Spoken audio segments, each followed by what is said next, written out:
Penguin Random House presents The Mahabharata, Volume 2, Sections 16 to 32.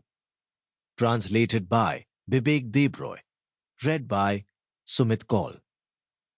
Acknowledgements. Carving time out from one's regular schedule and work engagements to embark on such a mammoth work of translation has been difficult.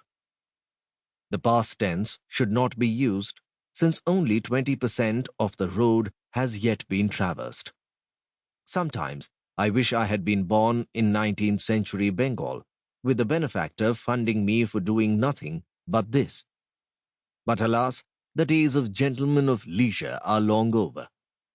The time could not be carved out from professional engagements, barring, of course, assorted television channels, who must have wondered why I have been so reluctant to head for their studios in the evenings.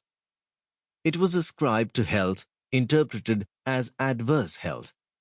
It was certainly health, but not in an adverse sense. Reading the Mahabharata is good for one's mental health and is an activity to be recommended without any statutory warnings. The time was stolen in the evenings and over weekends. The cost was therefore borne by one's immediate family, and to a lesser extent by friends. Socializing was reduced, since every dinner meant one less chapter done. The family has first claim on the debt, though I am sure it has claim over whatever merits are due. At least Suparna does, and these volumes are therefore dedicated to her. I suspect Sirius has no claim on the merits, though he has been remarkably patient at the times when he has been curled up near my feet and I have been translating away. There is some allegory there about a dog keeping company when the Mahabharata is being read and translated. Most people have thought I was mad, even if they never quite said that. Among those who believed and thought it was worthwhile, beyond immediate family, are M. Veerappa Moily, Ashok Desai, Pratap Bhanu Mehta, and Lavish Bhandari, and my sons, Nishanka and Vidroha.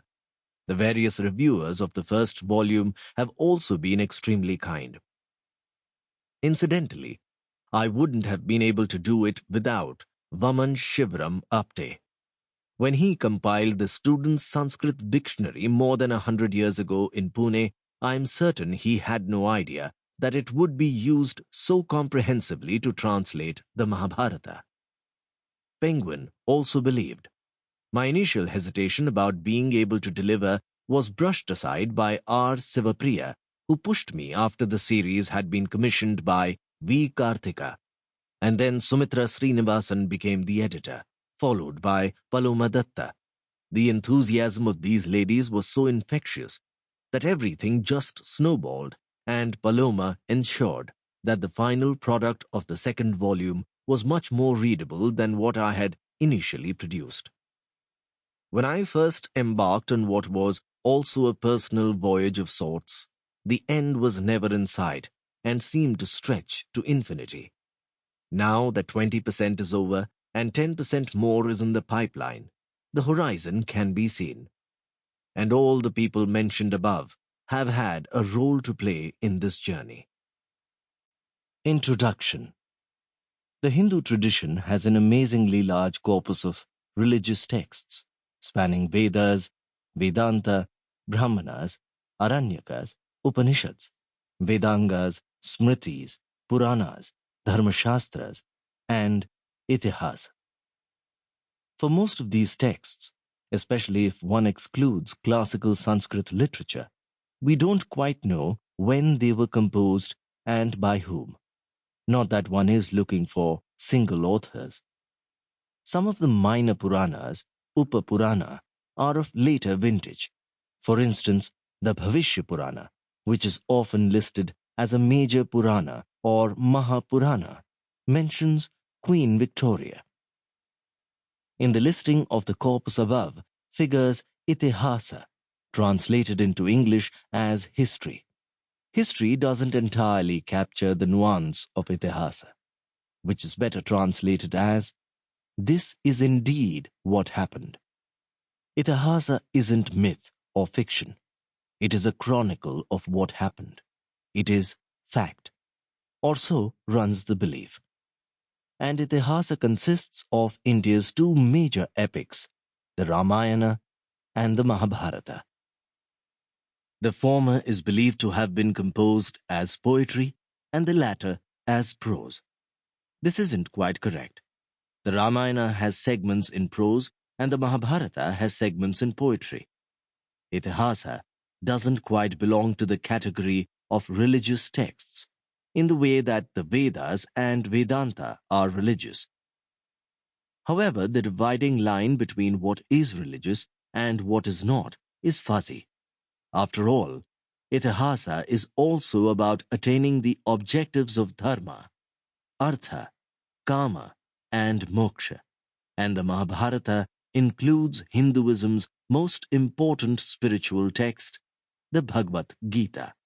The epics are not part of the Shruti tradition. That tradition is like revelation without any composer.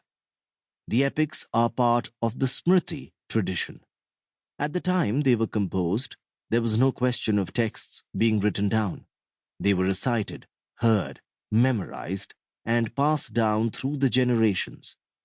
But the Smriti tradition had composers. The Ramayana was composed by Valmiki, regarded as the first poet or kavi. The word kavi has a secondary meaning as poet or rhymer. The primary meaning of kavi is someone who is wise. And in that sense, the composer of the Mahabharata was no less wise. This was Vedavyasa or Vyasadeva. He was so named because he classified Vyasa, the Vedas. Vedavyasa or Vyasadeva isn't a proper name. It is a title. Once in a while, in accordance with the needs of the era, the Vedas need to be classified. Each such person obtains the title, and there have been 28 Vyasadevas so far. At one level, the question about who composed the Mahabharata is pointless. According to popular belief, and according to what the Mahabharata itself states, it was composed by Krishna Dvayapayana Vedavyasa, Vyasadeva. But the text was not composed and cast in stone at a single point in time. Multiple authors kept adding layers and embellishing it. Sections just kept getting added, and it is no one's suggestion that Krishna Dvayapayana Vedavyasa composed the text of the Mahabharata as it stands today. Consequently, the Mahabharata is far more unstructured than the Ramayana. The major sections of the Ramayana are known as kandas, and one meaning of the word kanda is the stem or trunk of a tree, suggesting solidity. The major sections of the Mahabharata are known as parvas, and while one meaning of the word parva is limb or member or joint, in its nuance there is greater fluidity in the word parva than in kanda.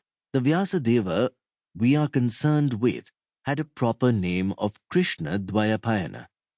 He was born on an island, Dvipa. That explains the Dvayapayana part of the name. He was dark. That explains the Krishna part of the name.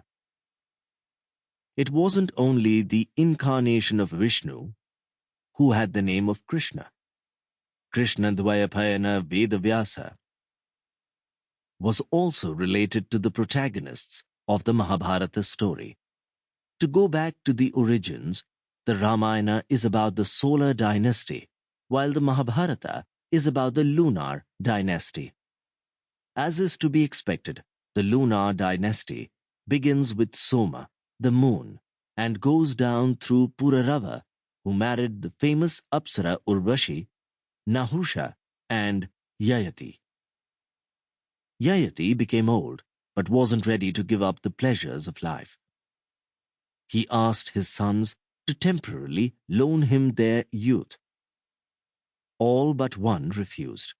The ones who refused were cursed that they would never be kings, and this Sample complete.